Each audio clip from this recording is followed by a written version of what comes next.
да се обидеме да дадеме научно објаснување на овие процеси.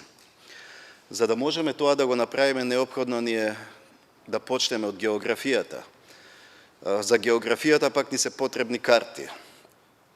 Но за значењето на географијата уште стратегот Никола Спајкман има напишано дека географијата не подлежи на убедување. Таа е најфундаменталниот фактор во надворешната политика на државите, бидејќи е најтрајна. Министрите доаѓаат и се заминуваат, дури диктаторите умираат, но планинските венци остануваат непроменети. Со други зборови кажано, географијата станува непроменета и таа влијае на судбините на народите, на државите, но влијае и на целиот свет. Може да се види дека кога станува збор за мигрантските кризи има три доминантни рути. Тоа се западно-медитеранската рута, централната рута и источно-европската рута. Но ретко кој знае дека тие рути се надоврзуваат на рутите кои поаѓаат од Африка.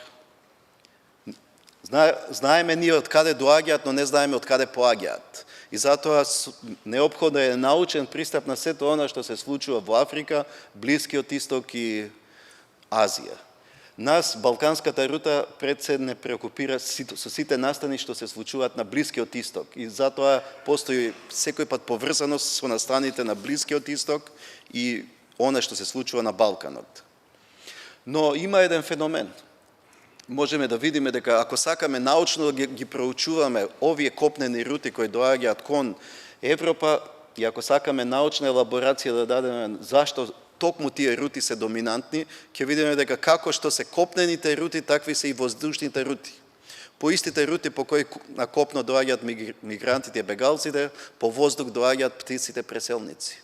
Се совпаѓаат трите рути, ќе ги видите, и кој сака да се бави со наука може ова да го проучува како феномен. Друго што може да се забележи, ова се како од кај се движат штрковите и жеравите. По истите рути доаѓаат. Но она што е специфично за рутите е дека кога ќе се затвори една рута, се отвараат другите рути. Така, например, доминантна беше западно-медитеранската рута и ретко кој знае дека од 2000 година па до денес во Шпанија има 5 милиона мигранти дојдени по западно-медитеранската рута, кои доаѓаат од тој дел на Африка, Мароко, во Шпанија.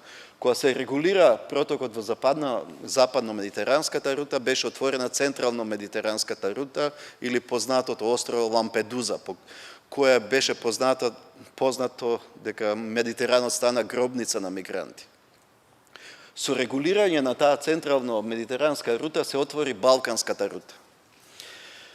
Балканската рута се отвори повторно, велам повторно, затоа што за неа сите што се бавеле со историја и географија знаат дека сите стратези ја спомнуваат ова рута. Уште Ото фон Бисмарк има кажано: оние кои ја контролираат долината на реката Вардар се господари на Балканот.